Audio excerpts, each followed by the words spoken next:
Aditya Birla Grasim industries અને લુબ્રિઝોલ કોર્પોરેશનના નવા CPVC રેઝિન પ્લાન્ટના ઉદ્ઘાટન સમારોહમાં આપણી સૌની સાથે મંચ ઉપર ઉપસ્થિત લુબ્રિઝોલના CEO શ્રી રેબેકા લિબર્ટ,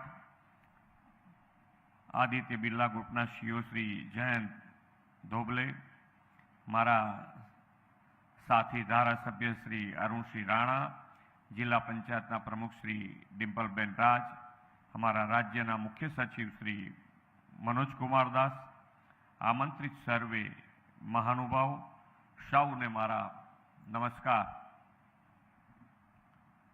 अपना गुजरात में छे ने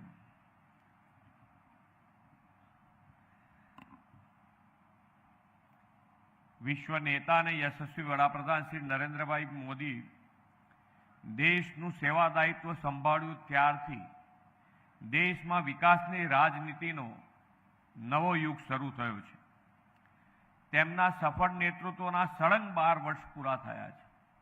આ 12 વર્ષ તમામ ક્ષેત્રમાં નવી ઊંચાઈઓ હાંસલ કરનારા વિકાસ, વિશ્વાસ અને જનકલ્યાણના વર્ષો રહ્યા છે।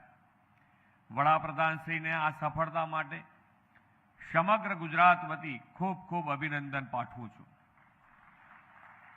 તેમની વિઝનરી લીડરશિપનો લાભ રાષ્ટ્રના વિકાસમાં અવિરત મળતો રહે તેવી મંગલ કામના પણ વ્યક્ત કરું છું।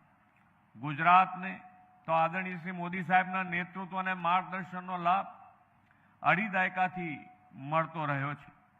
તેમણે દેશમાં જ્યારે મંદીનો માહોલ હતો તેવા સમયે ગુજરાતના ઇન્ડસ્ટ્રીયલ ડેવલપમેન્ટને વિશ્વ સમક્ષ ઉજાગર કરવા વાઇબ્રન્ટ સમિટનો નવતર વિચાર આપ્યો। શ્રી મોદી સાહેબે water, power, road and logistic infrastructure સહિતની ફેસિલિટીને સ્ટ્રેન્થન કરી તેના પરિણામે Gujarat best choice of investment બન્યું છે। એટલું જ નહીં, શ્રી મોદી સાહેબે પોલિસી ડ્રીવન સ્ટેટ તરીકે ગુજરાતને વર્લ્ડ મેપ પર ચમકાવ્યું છે।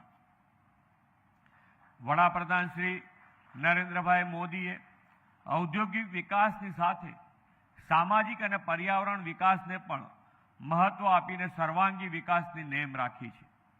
તેમણે વિકસિત અને આત્મનિર્ભર ભારતના નિર્માણને કેન્દ્રમાં રાખીને નીતિઓ બનાવી છે। વડાપ્રધાનશ્રીએ વિશ્વાસ અપાવ્યો કે ઉદ્યોગ કોઈ પણ હોય, ગુજરાત દરેક સેક્ટર માટે સજ્જ છે। સનરાઇઝ સેક્ટર અને ગ્રીન ગ્રોથ જેવા ઇમર્જિંગ સેક્ટરના ઉદ્યોગ દ્વારા ગુજરાતની આ સજ્જતાને વ્યાપક રૂપ આપવા ગઈકાલે જ નવી ઔદ્યોગિક નીતિ 2026ની જાહેરાત કરી છે। હવે ગ્રીન અને ફ્યુચરિસ્ટિક ઇન્ડસ્ટ્રીઝ માટે પણ ગુજરાત ફર્સ્ટ ચોઇસ બનશે અને નવો ઇતિહાસ થશે એવો મને વિશ્વાસ છે। આજે વિલાયત ખાતે CPVC રેઝિન પ્લાન્ટના કમિશનિંગથી ભરૂચ સહિત ગુજરાતના ઇન્ડસ્ટ્રીયલ ડેવલપમેન્ટનો પણ નવો અધ્યાય શરૂ થયો છે। આ યુનિટ માત્ર નવો ઉદ્યોગ નહીં પણ રાજ્યના મજબૂત ઔદ્યોગિક માળખા, ઇન્વેસ્ટમેન્ટ ફ્રેન્ડલી એપ્રોચ અને વડાપ્રધાનશ્રીના make in India, make for the વર્લ્ડનું ઉત્કૃષ્ટ ઉદાહરણ છે। લ્યુબ્રિઝોલ અને ગ્રાસિમ જેવી અગ્રણી કંપનીઓએ તેમના CPVC રેઝિન ઉત્પાદન માટે વિલાયતને પસંદ કર્યું તે માટે પણ અભિનંદન પાઠવું છું। આ નિર્ણય ગુજરાત સહિત સમગ્ર દેશની ઔદ્યોગિક ઇકોસિસ્ટમ પ્રત્યેના વધતા જતા વિશ્વાસનું પ્રતિબિંબ છે। આ ઇકોસિસ્ટમની સફળતાથી ગુજરાત દેશના વિકાસનું ગ્રોથ એન્જિન બન્યું છે। ગુજરાત દેશના કેમિકલ સેક્ટરમાં 33% યોગદાન આપે છે। દહેજ PCPIR આજે ગુજરાતનો સૌથી મહત્વપૂર્ણ પેટ્રોકેમિકલ અને કેમિકલ રિજિયન બન્યો છે। હવે સાયખા, ઝઘડિયા, પાનોલી, પાલેજ અને વિલાયતમાં પણ વધુને વધુ ઉદ્યોગો આવતા જાય છે। વિલાયતનો આ CPVC resin plant high value speciality materials ક્ષેત્રમાં ગુજરાતને વધુ મજબૂત બનાવશે।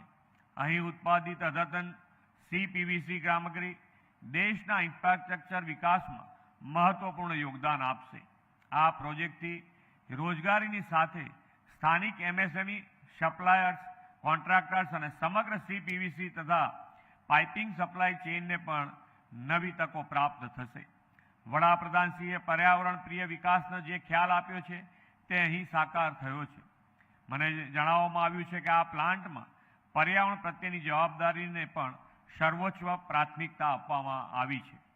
આપણે વધુ રોકાણો આકર્ષવાની સાથે એકાઉન્ટેબલ, સસ્ટેનેબલ અને ફ્યુચરિસ્ટિક ઇન્ડસ્ટ્રીઝ ડેવલપમેન્ટ સુનિશ્ચિત કરવું છે. આ પ્લાન્ટ સસ્ટેનેબલ ડેવલપમેન્ટથી વર્લ્ડ મેન્યુફેક્ચરિંગ હબ તરીકે ગુજરાતને વધુ મજબૂત બનાવીને વિકસિત ગુજરાતથી વિકસિત ભારતના નિર્માણમાં યોગદાન આપશે એવા વિશ્વાસ સાથે વિરમું છું. ભારત માતા કી જય. વંદે માતરમ. જય જય ગરવી ગુજરાત.